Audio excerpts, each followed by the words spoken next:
Franklin D. Roosevelt.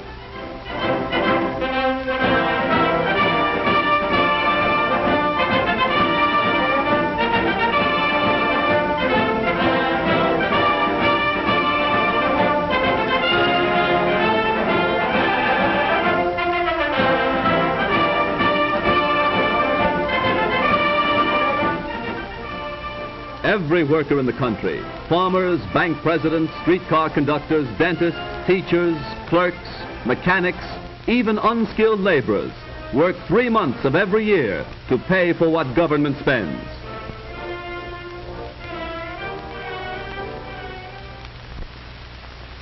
But the rich pay the taxes. Why should I worry? That's where we're fooling ourselves. Why, if government took all incomes over $5,000 a year and taxed them 100%, that would pay the cost of government for only 4 months. Everyone, whether in the factory, shop, farm, or office, pays for the cost of government. Well, suppose we do. But I am willing to pay taxes to provide national defense for my country, to see that we have an army, a navy, and airplanes strong enough to protect us against any invaders. Every American agrees that our country's defenses must be so strong that no nation would dare attack us. We don't want what has happened in Europe to happen here. Let us not forget the lesson taught by Europe's agony. We all know that England and France tried the easy way. That France under Premier Léon Blum had a New Deal similar to our New Deal, and that today the French people have paid in blood and sorrow the price for that fatal experiment. Every thinking, patriotic American favors this country building up its national defenses at once. That job has been delayed far too long by the experimenters in Washington. No one today disputes the need for a powerful Army, Navy, and Air Force for our national defense, for these taxes are willingly paid. But our money has not been spent during the last 7 years for national defense. In the last 7 years, the New Deal has spent the breathtaking sum of $58 billion. Of this total, only $6 billion and $900 million was spent on national defense. So-called defense taxes now being imposed are not sufficient to meet the ordinary deficit, much less defray the cost of past, present, or future defense. What did we get for the money spent by the New Deal for defense? Ranking officers of the Army have told Congress, in effect, that our national defenses are woefully inadequate, that we lack automatic rifles for our infantry, that we need tanks and anti-aircraft guns, that few of our airplanes are modern in the light of the lessons taught during the European War. Money spent on the visionary Passamaquoddy project for the harnessing of the tides would have bought guns and tanks, which we now need so badly.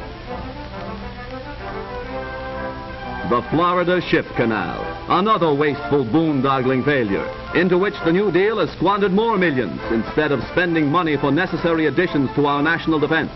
The abandoned canal is now just a big mosquito-breeding ditch, the costliest hole ever dug. Billions scattered in all directions except to improve our Army, Navy, and Air Force. New agencies, new departments, new bureaus, more and more job holders to run these agencies. In the last 7 years, the number of civil employees of the federal government has increased by almost 400,000 and increased double the size of our regular Army, and many of them receiving salaries far above that paid to the average man and woman in this country. The chief task of this great army of job holders has been to figure out ways and means to spend more and more of your money. Greater spending, greater debts, increasing taxes. Already the national debt is at record high. In 1917, our debt was not much more than the amount we now pay in annual interest. In the wake of the World War, the national debt rose to $26 billion. Then the enormous total is reduced. Slowly it moves downward and prosperity blankets the nation. Machinery whirls, railroads rush carload after carload from producer to consumer. Despite honest efforts for recovery, depression increases the national debt. The national debt rises. 1933, 22 billion, and up it goes. Down go employment and earnings. 1937. The mounting debt has its impact on our struggle to recover from the Depression. Factories close, unemployment, unrest. But the debt continues soaring, up to $40 billion, to $45, and now on its way to $49 billion. Such a debt, created by wasteful and reckless spending, today makes more difficult our job of paying for the national defense we need. The workers' efforts create wealth and supply the money for government spending. The government has no money of its own, except what it takes directly and indirectly in levies and taxes from every pay envelope. Today, more than 25 cents of every dollar of our national income goes for taxes, local, state, and federal. Each of you pays these taxes, taxes that start with raw materials and compound themselves right down through manufacture to the finished product when we buy it. Secretary of the Treasury Morgenthau said recently that more than 60% of the taxes collected by the federal government are paid by consumers, and that means every one of us. In collecting these hidden taxes, the busiest tax collectors of all have no titles and wear no badges. They're the butcher, the baker, the candlestick maker. Hidden taxes are concealed in most of the things they sell. Taxes on taxes that are passed on to us, who pay when we buy the necessities of life.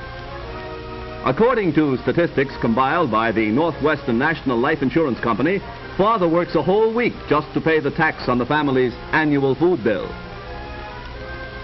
Before the daily bread can be put on the table, all kinds of different taxes must be paid.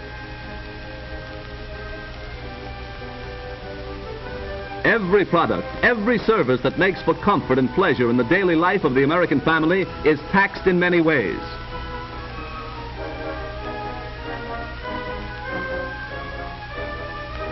Families with a monthly income of $200 pay $26.12 a month in indirect taxes. Families with monthly incomes of $150 pay $20.16 a month.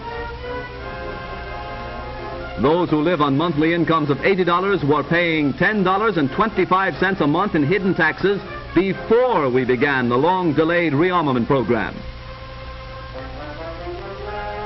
Every time my lady dresses, she dons as many taxes as she does clothes.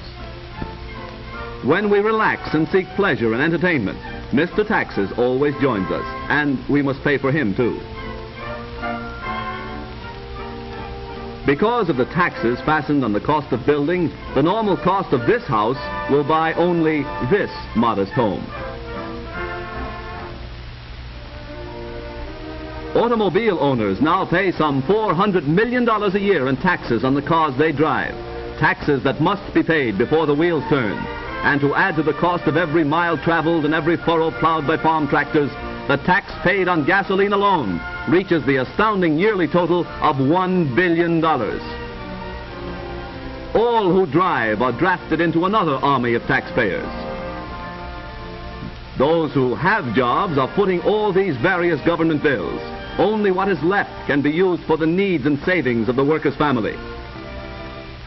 You are taxed to pay the salaries of men like this bureaucrat, symbolic of the mailed fist of centralized bureaucracy that knocks at democracy's door demanding a third term here, rampant in the totalitarian nations of the old world, plunging Europe into war, subjugation of the courts, purges of independent legislators, perpetuation of the executive in office, regimentation, war. It must not happen here. But liberty survives only for those who are wise enough and strong enough to preserve it. Let us rid ourselves of our New Deal failure before it's too late. Let us end wasteful spending and return to the good old American sanity and economy. All Americans must unite to stop the New Deal with its lust for power to perpetuate itself in office for another 4 years. It is in our self-interest to preserve the heritage handed down to us by our fearless forefathers. To save ourselves, we must dismiss incompetents and radicals from high places of government. We must elect Wendell Wilkie president and speedily become so strong no foe would dare attack us. To that end, let us now dedicate ourselves in a holy crusade that government of the people, by the people, for the people, perish from the earth.